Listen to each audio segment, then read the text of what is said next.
Praise you, Jesus. Thank you, God. Great music, son. Good piano. You're doing great.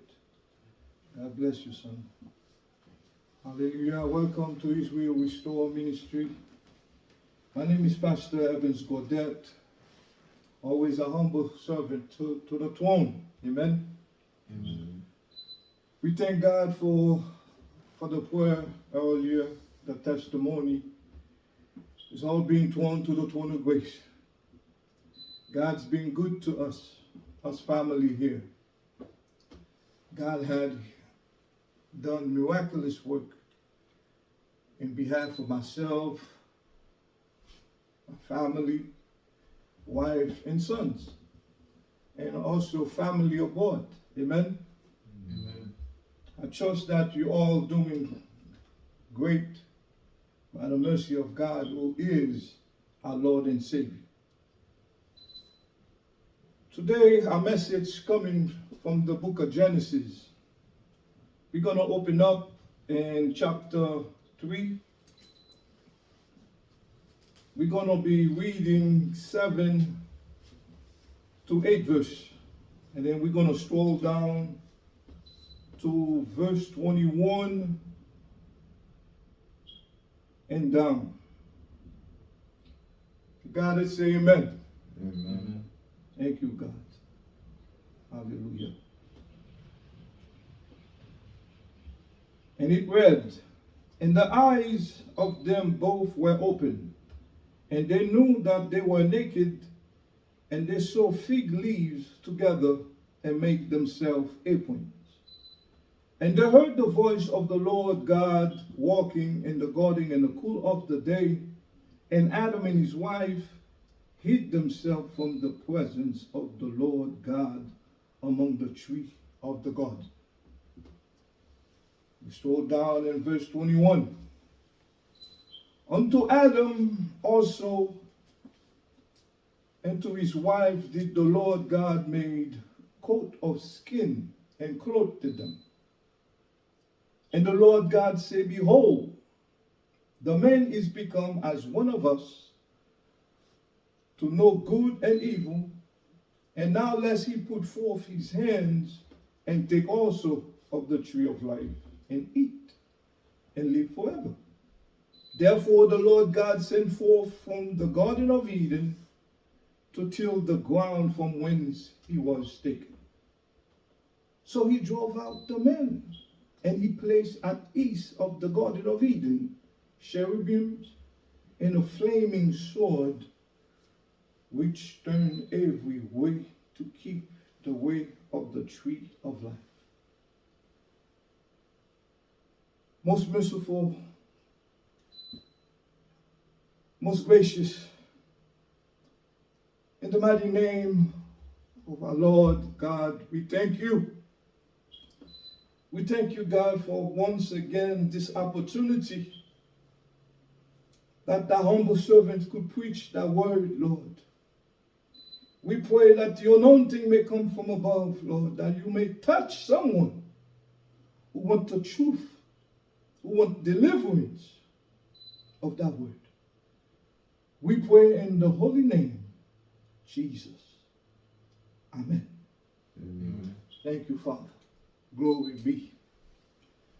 Well, last time we preached, we was actually in Genesis 3rd chapter. It was talking about where men must act like men. It's the reason humanity has fallen, because men didn't act. Adam didn't act the way he's supposed to. Because God had summoned him to be in control. But today, the connection is the same. The falling of humanity, last time we talked, is the sin, disobedience. But today we're going to preach on sin and its nature. Amen? We're going to preach about sin and its nature. After the first sin in chapter 3, we see humanity has changed. They have changed in numbers of ways. First, Adam and Eve lost their original innocence. Their open eyes were suddenly aware of their nakedness, signifying their shame. It signifies their guilt. Before their sin, they know no guilt. No guilt. In either their relationship with each other or with God. Secondly, they lost their immediate, easy access to God's presence in the garden. Instead of meeting with God in the cool of the day, they hid themselves. They hid themselves because of the new awareness from Him. They were no longer comfortable in His holy presence. And thirdly, they lost their peaceful paradise in the freedom of the Garden of Eden. When God expelled them in verse 23, it says, therefore, in verse 23, therefore the Lord God sent him forth from the Garden of Eden to till the ground from whence he has taken. We've seen men being excommunicated. It's being expelled. It's being deported. This is where deported come from, church. God expelling them. In verse 23, we see that humanity have lost. We have lost plenty. We lost freedom from disease. We lost freedom from sickness, suffering, and most of all, we lost freedom from death. Church, eating the fruit may appear innocent enough to some. Amen? But the action of itself displays something rebellious against God's command. Temptation always a challenge to God's word. Yeah. God alone understood the full danger of disobedience. He always knows what's good for us. I've said it before and I'm going to say it again. Temptation is not a sin. It's when we yield to our temptation, that's when it becomes a sin. The Bible said they sow fig leaves together to make themselves an apron, to cover themselves. What they were actually doing was covering up their sin, which don't belong. It's just something we, humanity, cannot do. Covering up our sin. Forgiveness comes only from God. Only from God. We will know when God forgives us. Only God forgives.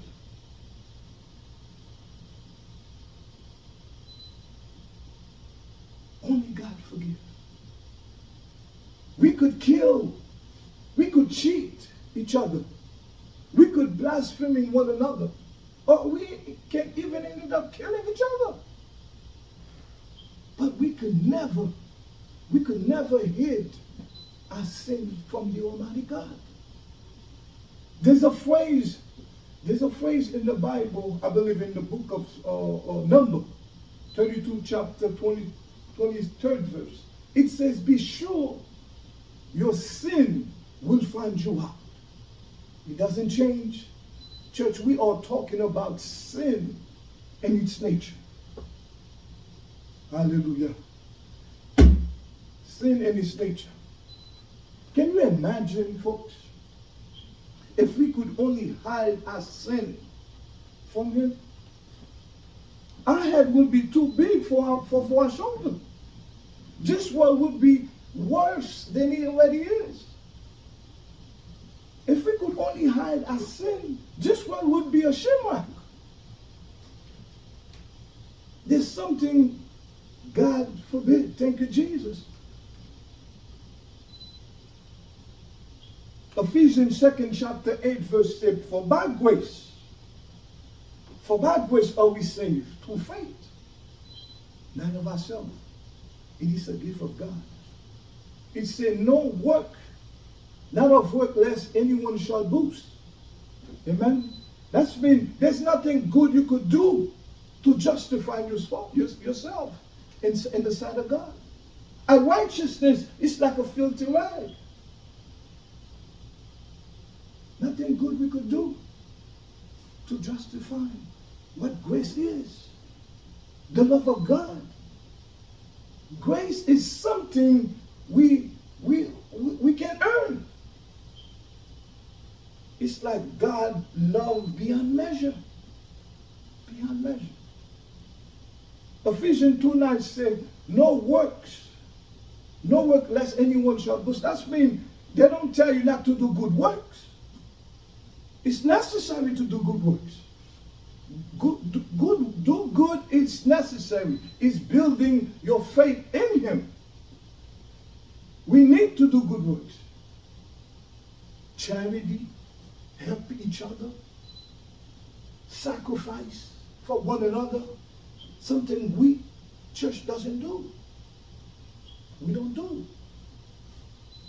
The Bible says, for we are His workmanship, created in Christ unto what? Good works. Good works. Hallelujah. Thank you, sir. Good works which God had ordained that we should walk in them with unity. With love, in His blessed name. In His blessed name.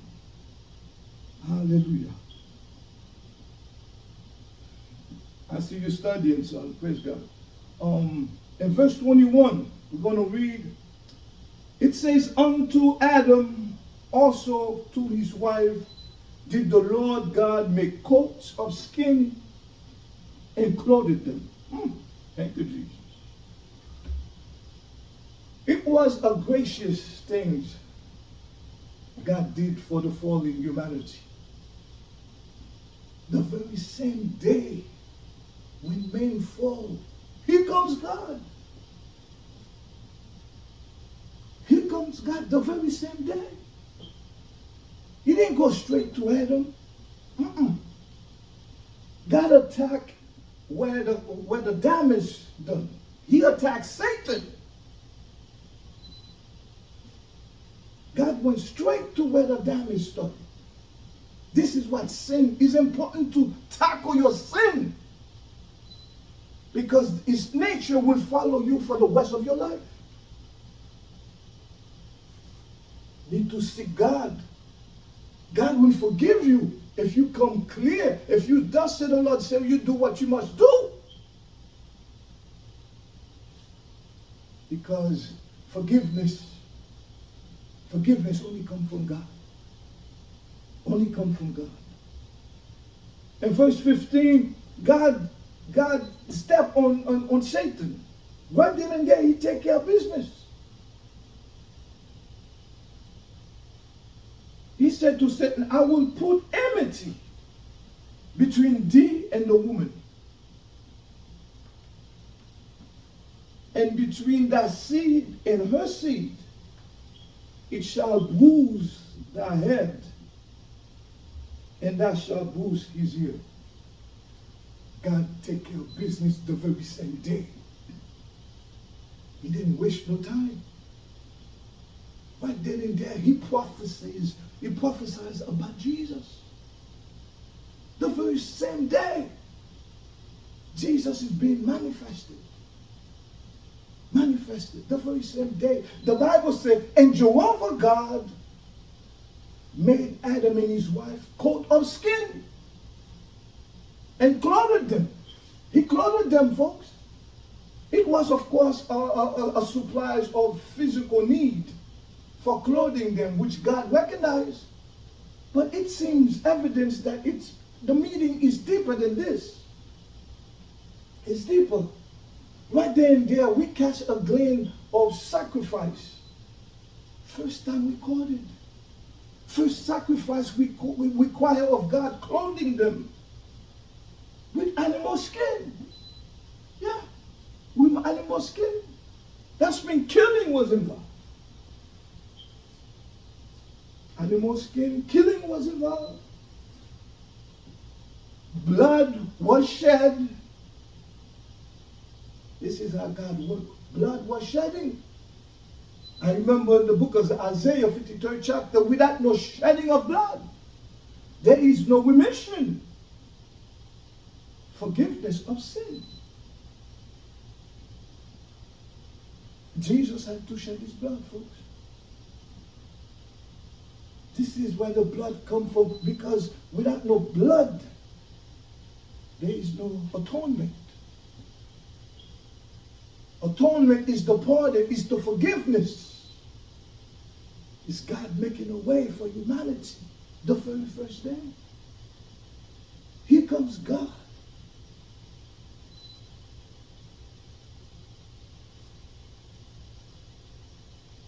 God cared for humanity so much. No wonder we were made in his image. There's a question asked in Psalm 8, chapter 4. It says, what is man? You are mindful of him. And the Son of Man that you care for him. In other words, you visit him. The very same day.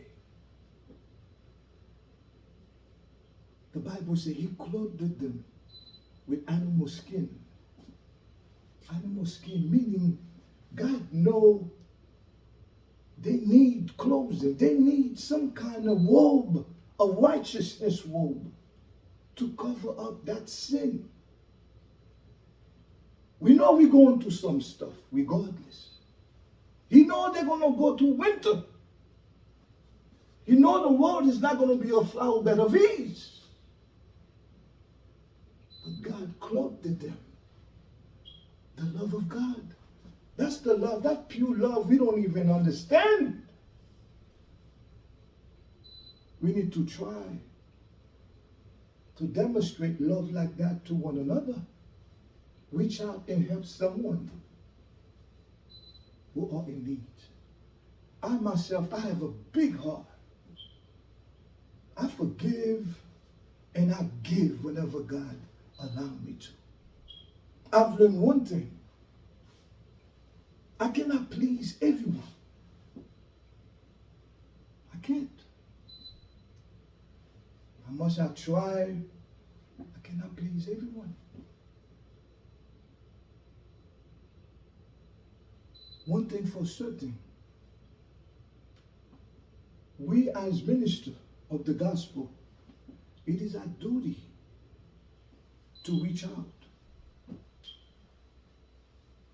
But you must take care of the body of Christ first.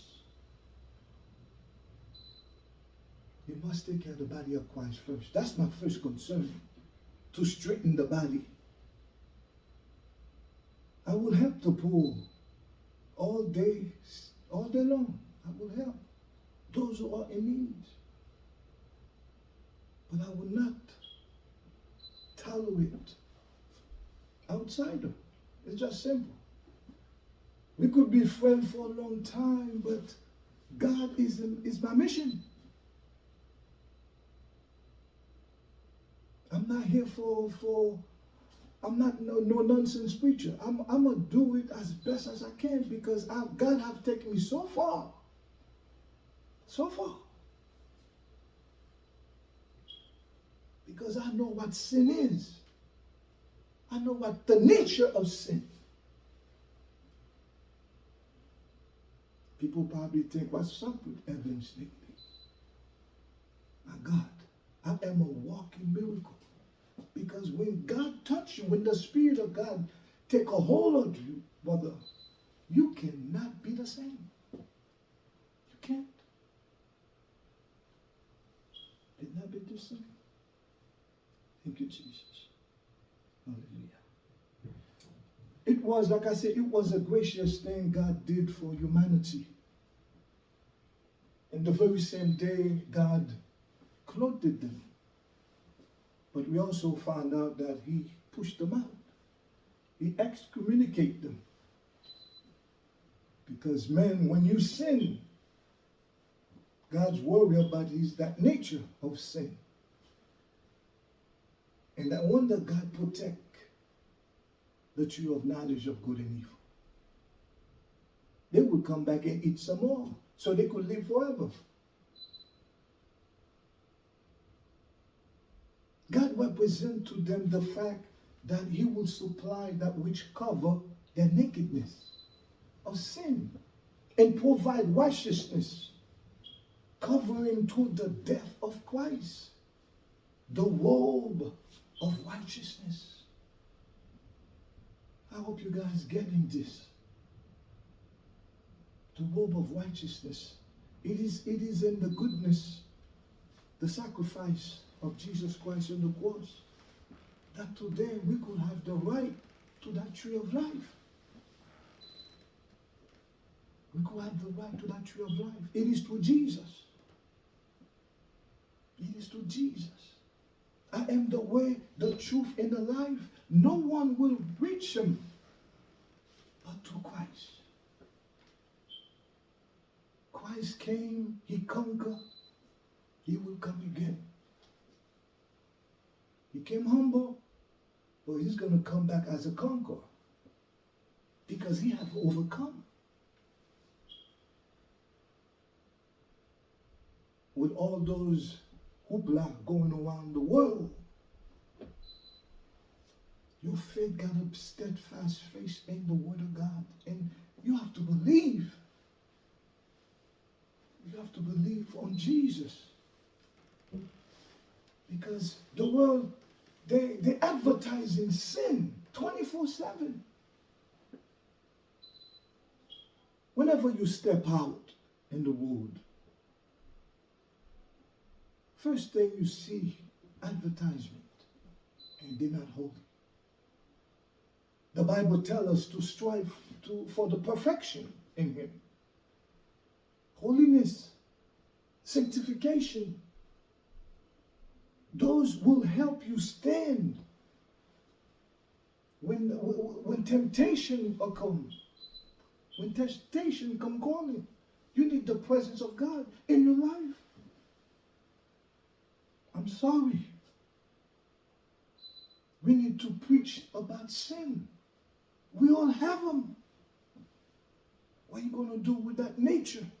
That sin nature. This some sin you committed. We got to get right with God. And you will know when God forgive you. I know. And they will know it too. You don't hide when God forgive you of your mess. You can't worship because the devil's always right there to your ears. Sanctify yourself. Purify yourself. This is what God does. He had made a way the very same day God came and made first recording sacrifice, shedding an animal. It was a sign to come. The prophecy about Jesus. That was God doing his work the very same day.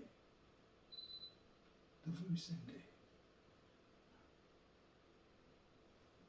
Jesus said, "Come unto me, all ye that labor and heavy laden, I will give you rest." It is a quote where Jesus offered comfort and relief to those who are struggling with burden. He tells us to come. Come put that robe of righteousness. Put Jesus in your life so you could have the Spirit of Christ in you so you could battle. Because Jesus has already overcome. You need to just to sacrifice yourself.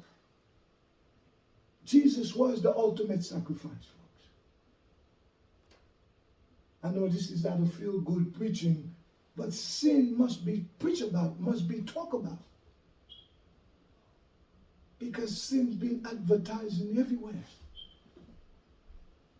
But the Lord God calling us, we need to come to the realization of Jesus Christ in your life. Resist the devil, folks. Resist the devil. I like what Brother Paul said. If they knew by killing Jesus, if they only knew, they will not kill the King of Glory. Because to his killing, to his sacrifice, to his blood, many were made righteous. This is what God talking about. Put the robe of righteousness in you, that you could overcome whatever coming at us. Amen. I pray tonight this message will touch someone out there. Like I always say this prayer and then repeat after me. Lord Jesus, Lord Jesus, I come to you today. I come to you today. I am a sinner. I am a sinner. And you died for me. And you died for me. Jesus Christ, Jesus Christ, come into my life. come into my life. Be my Lord and Savior. Be my Lord and Savior. Take control of my life. Take control of my life. From this day forward. From this day forward. Thank you, Jesus. Thank you, Jesus, for saving me. for saving me. In Jesus' name. In Jesus' name. Amen. Amen.